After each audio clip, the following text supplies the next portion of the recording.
السلام علیکم جی، وجیہ حسن الوی سے and you watching Alvi last years. اسلامیات ہم پڑھ رہے ہیں۔ اسلامیات کا پارٹ 1 جو آپ کو کویشچن آتا ہے وہ شارٹ کویشچنز ہوتے ہیں، 10 کویشچن ہوتے ہیں، نارملی آپ نے 10 کے 10 ہی کرنے ہوتے ہیں، اور ان 10 نمبر کے پورشن کے لیے ہم نے ایک اپنی لیکچر سیریز اسٹارٹ کی ہوئی ہے، جس میں ہم امپورٹنٹ کویشچنز جو ہیں آپ کے ساتھ ڈسکس کر رہے ہیں، جو کہ آپ کو ایگزام کے اندر آ سکتے ہیں، چاہے وہ اینول والے اسٹوڈنٹس ہیں چاہے سپلی والے ہیں، دونوں کے لیے یہ کویشچنز جو ہیں وہ ایکولی امپورٹنٹ ہیں، لہٰذا دونوں نے ان کویشچنز کو ایز اٹ از ریڈی کرنا ہے۔ اس سے پہلے ان کویشچنز پہ ایک لیکچر ہمارا ہو چکا ہے، جس میں ہم نے ہمارے نوٹس کے اکارڈنگ جو ہے وہ پہلے 25 کویشچنز جو ہے وہ اٹیمپٹ کیے تھے، مطلب ڈسکس کیے تھے، اور اب ہم نیکسٹ 25 کویشچنز جو ہیں وہ ڈسکس کرنے جا رہے ہیں۔ اسی طرح انشاءاللہ ہم ڈیلی بیسس پہ کوشش کریں گے کہ آپ کے ساتھ اسلامیات کے ایٹ لیسٹ 25 کویشچنز جو ہیں وہ لے کے آتے رہیں۔ آپ نے ان کو ڈیلی بیسس پہ تیار کرتے جانا ہے، اپنے پاس نوٹس بناتے جانا ہے، انشاءاللہ آپ کی اسلامیات بھی کلیئر ہو جائے گی۔ اسلامیات میں بہت زیادہ سپلی آتی ہے، اینول والوں کو میں اسپیشلی کہنا چاہوں گا کہ اس کو غور سے پڑھ لیں، غور سے سن لیں، غور سے دیکھ لیں اور تیاری کر لیں، اور سپلی والے تو اوبویسلی کریں گے ہی کریں گے، کیونکہ ان کے تو آئی ہوئی ہے۔ آج کے جو امپورٹنٹ کویشچنز ہیں ان کی طرف بڑھنے سے پہلے I would like to request all of you to subscribe my YouTube channel with the name of Alvila Associates as mentioned on the screen۔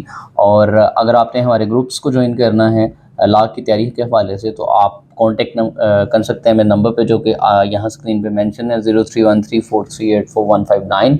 آپ کو اپنا نیم بتانا ہے، اپنا کالج نیم بتانا ہے، اپنی جینڈر مینشن کرنی ہے، اور اپنا پارٹ بتانا ہے کہ آپ پارٹ 1 سے ہیں، 2 سے ہیں، اور بتانا ہے کہ سپلی میں ہیں، اینول میں ہیں۔ دین آپ کو ایک کنفرمیشن کال آئے گی اباؤٹ 30 سیکنڈز اور 1 منٹ کی، جس میں آپ سے کنفرمیشن لی جائے گی اور آپ کو اپنے گروپ کا حصہ بنا دیا جائے گا، ادروائز نہیں بنایا جائے گا۔ اس گروپ کے اندر آپ کو ریلیونٹ سارا مٹیریل بھی آتا جائے گا، لیکچرز بھی آتے جائیں گے، نوٹس بھی آتے جائیں گے، اور ہر سبجیکٹ کے حوالے سے آتے جائیں گے۔ تو آج کے کویشچنز جو ہیں وہ ان کی طرف بڑھتے ہیں، دیکھتے ہیں جی۔ نمبر 1 پہ ہے توحید کا لغوی مفہوم کیا ہے؟ توحید کے لغوی معنی ایک ماننا اور واحد ٹھہرانا ہے، مطلب اللہ کی ذات کو ایک جاننا، ایک ماننا، یکتا جاننا، یہ کیا ہے؟ توحید ہے۔ دین ہے توحید کا متضاد کیا ہے؟ متضاد مطلب اس کے اپوزٹ کیا ہے؟ تو کہتے ہیں توحید کا متضاد ہے جی شرک۔ توحید کیا ہے کہ ایک ماننا، یکتا جاننا، ہر حوالے سے، ذات میں، صفات کے تقاضوں میں، ہر طرح سے اللہ کو ایک ماننا کیا ہے؟ توحید ہے۔ لیکن آپ ذات میں، صفات میں، یا صفات کے تقاضوں میں کسی چیز میں بھی اگر اللہ کے جیسا کسی کو ٹھہرا دیتے ہیں نعوذ باللہ، تو وہ کیا ہو جاتا ہے؟ شرک ہو جاتا ہے۔ تو توحید کا متضاد کیا ہے؟ شرک ہے۔ دین ہے عقیدہ توحید پر ایمان لانے والے کو کیا کہا جاتا ہے؟ جو انسان عقیدہ توحید پہ ایمان لے آتا ہے کہ اللہ اکیلا ہے، اللہ کے سوا کوئی عبادت کے لائق نہیں، اس کو کیا کہا جاتا ہے؟ کہتا ہے عقیدہ توحید پر ایمان لانے والے کو موحد کہا جاتا ہے۔ دین ہے اللہ کے علاوہ اگر وہ اور خدا ہوتے تو کیا ہوتا؟ اللہ کے علاوہ اور خدا ہوتے تو یہ نظام کائنات درہم برہم ہو جاتا۔ یہ آپ کی قرآنی آیات میں سے کویشچن لیا گیا۔ دین ہے اللہ کن چیزوں سے پاک ہے؟ اللہ ان چیزوں سے پاک ہے جو لوگ اس کی طرف غلط منسوب کرتے ہیں۔ خدائے واحد کی کیا صفات ہیں؟ اللہ تعالیٰ کی صفات کون کون سی ہیں؟ کہتا ہے خدائے واحد کی درج ذیل صفات ہیں: اللہ ایک ہے، اللہ کے سوا کوئی معبود نہیں ہے، یعنی کوئی عبادت کے لائق نہیں ہے، وہ مہربان اور رحم کرنے والا ہے۔ اللہ نے اپنی توحید کے کیا دلائل دیے ہیں؟ یعنی اللہ ایک ہے، اس چیز کو ثابت کرنے کے لیے اللہ تعالیٰ نے قرآن پاک میں کیا ارشادات فرمائے؟ اللہ تعالیٰ نے اپنی توحید کو درج ذیل دلائل دیے ہیں۔ نمبر 1 پہ اگر دیکھیں تو اس نے زمین و آسمان کو پیدا کیا۔ نمبر 2 پہ اگر دیکھیں تو رات اور دن کو مختلف بنایا۔ نمبر 3 پہ دیکھیں تو کشتی کو سمندر میں چلایا جو لوگوں کے لیے نفع بخش ہے۔ نمبر 4 پہ دیکھیں تو بارش برسائی جس سے مردہ زمین دوبارہ سرسبز ہو جاتی ہے۔ نمبر 5 پہ دیکھیں تو ساری زمین پر لوگوں کے لیے مفید جانور پھیلا دیے۔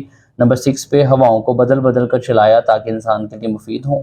نمبر 7 پہ زمین اور آسمان کے درمیان تابع دار بادل چلائے۔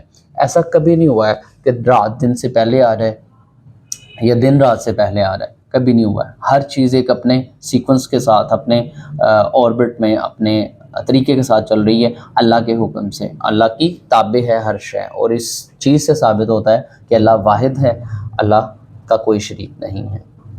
دین ہے کیا پیغمبر اپنی بندگی کی تعلیم دے سکتے ہیں؟ کیا پیغمبر یعنی کہہ سکتے ہیں کہ میری عبادت کریں؟ نہیں، وہ ایسا نہیں کر سکتے، بلکہ وہ تو یہ تعلیم دیتے ہیں کہ اللہ کے بندے بن جاؤ، یعنی اللہ ایک ہے اور اللہ کی ہی عبادت کرو۔ وہ اللہ کی ہی تبلیغ کرنے آتے ہیں، اللہ کا ہی پیغام جو ہے وہ لوگوں تک پہنچانے آتے ہیں، خود سے وہ کوئی بات نہیں کرتے ہیں، نبی پاک ہوتے ہیں۔ دین ہے جی لوگوں کو اللہ کا بندہ کیوں بننا چاہیے؟ لوگوں کو اللہ کا بندہ اس لیے بننا چاہیے کہ وہ کتاب الہی پڑھتے ہیں اور دوسروں کو اس کتاب کی تعلیم دیتے ہیں۔ اچھا جی، قرآن میں رسول اللہ صلی اللہ علیہ وسلم کا کیا مقام بیان کیا گیا ہے؟ رسول اللہ صلی اللہ علیہ وسلم کا یہ مقام بیان کیا گیا ہے کہ وہ جس چیز کا حکم دیں وہ کرنا چاہیے، اور جس چیز سے روکیں رک جانا چاہیے، اور اللہ سے ڈرنا چاہیے، بے شک وہ بہت سزا دینے والا ہے۔ دین ہے اللہ تعالیٰ نے دین اسلام کے متعلق کیا فرمایا ہے؟ اللہ تعالیٰ فرماتے ہیں جی آج میں نے تمہارے لیے دین کو مکمل کر دیا، اپنی نعمت تم پر مکمل کر دی، اسلام کو بطور دین کے پسند کیا۔ دین ہے نبی اور رسول میں کیا فرق ہے؟ نبی اور رسول میں عام اور خاص کا فرق ہے۔ رسول خاص صاحب کتاب ہوتے ہیں، جبکہ نبی عام ہوتا ہے، اور صاحب کتاب ہونا ضروری نہیں۔ ہر رسول نبی ہوتا ہے، لیکن ہر نبی رسول نہیں ہوتا ہے۔ دین ہے تقویٰ کا لغوی معنی کیا ہے؟ پرہیزگاری، اللہ تعالیٰ کا ڈر۔ دین ہے آخرت کے بارے میں اللہ نے کیا فرمایا ہے؟ تم دوبارہ زندہ ہونے کے بارے میں شک میں نہ پڑو، اور بے شک انسان مٹی سے پیدا کیا گیا۔ یہ ہیڈنگز تھوڑی سی ہاں ٹھیک ہے، بالکل ٹھیک۔ دین ہے انسانی پیدائش کے مراحل بیان کریں۔ انسانی تخلیق کے درج ذیل مراحل ہیں، کون کون سی مراحل سے وہ انسان گزر کے وہ پیدا ہوتا ہے؟ کہتا ہے اس کو نطفے سے پیدا کیا جاتا ہے، نطفہ کے بعد وہ جمع ہوا خون بن جاتا ہے، پھر وہ بوٹی کی شکل اختیار کر لیتا ہے، ایک مقررہ مدت تک اس کو ماں کے پیٹ میں ٹھہرایا جاتا ہے، پھر اس کو ماں کے پیٹ سے نکالا جاتا ہے۔ کچھ لوگ جوانی تک پہنچ کر فوت ہو جاتے ہیں، تو کہتا کچھ لوگ بڑھاپے کی عمر پاتے ہیں۔ یہ سارا چیزیں ہیں۔ دین ہے آخرت کے مزید دلائل بیان کریں۔ زمین مردہ ہوتی ہے، اس پر بارش برستی ہے تو وہ زندہ ہو جاتی ہے، اور اس میں ہر قسم کے تر و تازہ جوڑے پیدا ہوتے ہیں۔ تو اسی طرح آخرت ہے کہ مطلب جس طرح اللہ تعالیٰ نے یہ کائنات بنائی ہے، اسی طرح اس کائنات کو اللہ تعالیٰ جو ہے وہ ختم بھی کر سکتے ہیں۔ دین ہے بنی اسرائیل کو کیا مشکلات پیش آتی تھیں؟ کہتا فرعون ان کے لڑکوں کو یہ کیا مروا دیتا تھا اور لڑکیوں کو زندہ رکھتا تھا، اور یہ ان کے لیے ایک عذاب تھا۔ نمبر نیکسٹ ہے اللہ نے بنی اسرائیل پر کیا احسان کیا؟ اللہ نے بنی اسرائیل کو فرعون سے نجات عطا کر دی۔ دین ہے اللہ نے آخرت کے سلسلے میں کن چیزوں سے آگاہ کیا ہے؟ اللہ تعالیٰ نے آخرت کے سلسلے میں بتایا ہے کہ ہر انسان دیکھے کہ اس نے آخرت کے لیے کیا سامان کیا ہے، اور اللہ سے ڈرے جو اس کے تمام اعمال سے آگاہ ہے، یعنی آخرت کی تیاری کتنی کی ہے اس چیز کو وہ سامنے رکھ کے چلے۔ عبادات کے حوالے سے مومنوں کی کیا صفات بیان کی گئی ہیں؟ نمبر فرسٹ پہ ہے جی وہ اپنی نمازوں میں خشوع اختیار کرتے ہیں، مطلب خوشی کے ساتھ نماز پڑھتے ہیں، اپنی نمازوں کی حفاظت کرتے ہیں، زکوٰۃ ادا کرنے والے ہوتے ہیں۔ دین ہے حدیث کی روح سے عبادات فریضہ کے بعد کس فریضہ کا ذکر ہے؟ کسب حلال کی تلاش، مطلب آپ حلال روزی کی تلاش کریں۔ دین ہے مسلمانوں کے مابین جھگڑے کی صورت میں کیا کیا جائے؟ دونوں گروپوں میں انصاف سے صلح کرائی جائے۔ مسلمانوں کے دونوں گروہوں میں جھگڑے کے دوران ظالم اور مظلوم کے بارے میں قرآن کا کیا حکم ہے؟ ظالم کے مخالف اور مظلوم کی مدد جب تک ظالم اپنے ظلم سے باز نہ آ جائے۔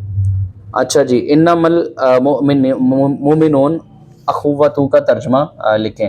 اس میں زبر زیر کا کمی بیشی ہو سکتی ہے کیونکہ اس کے اوپر لگی نہیں ہے، تو اس کے لیے میں ایڈوانس میں معذرت چاہتا ہوں۔ کہتا ہے جی مومن آپس میں بائی بائی ہیں۔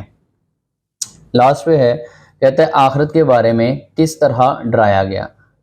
تو جواب میں ہے جی اس دن معاملہ اس طرح ہوگا، کوئی کسی کا بدلہ نہ بن سکے گا، سفارش قبول نہیں ہوگی، کوئی معاوضہ نہیں لیا جائے گا، انہیں کہیں سے کوئی مدد نہ مل سکے گی۔ تو یہ ہمارے اسلامیات کے موسٹ امپورٹنٹ نیکسٹ 25 کویشچنس تھے جو کہ ہم نے ایز اے پارٹ 2 جو ہے ان کو ڈسکس کیا. مزید اسی طرح انشاءاللہ موسٹ امپورٹنٹ کویشچنز آپ کے ساتھ لے کے آتے رہیں گے. ان کو آپ نے ڈیلی بیسس پہ تیار کرتے جانا ہے. جیسے ہی ہمارا انشاءاللہ یہ شارٹ کویشچنز کا پارٹ کمپلیٹ ہو جائے گا، اس کے بعد ہم سیرت نبوی صلی اللہ علیہ وآلہ وسلم پہ کویشچنز کریں گے، لانگ کویشچنز، اور اس کے بعد انشاءاللہ اسلامی تہذیب و ثقافت پہ کریں گے. تو آج کے لیے اتنا ہی. مزید ایسی لیکچرز سیریز کے لیے چینل کو لائک کریں، سبسکرائب کریں، دوسروں کے ساتھ بھی شیئر کریں. ملتے ہیں انشاءاللہ اپنے نیکسٹ لیکچر میں. تب تک کے لیے اللہ حافظ. Thank you.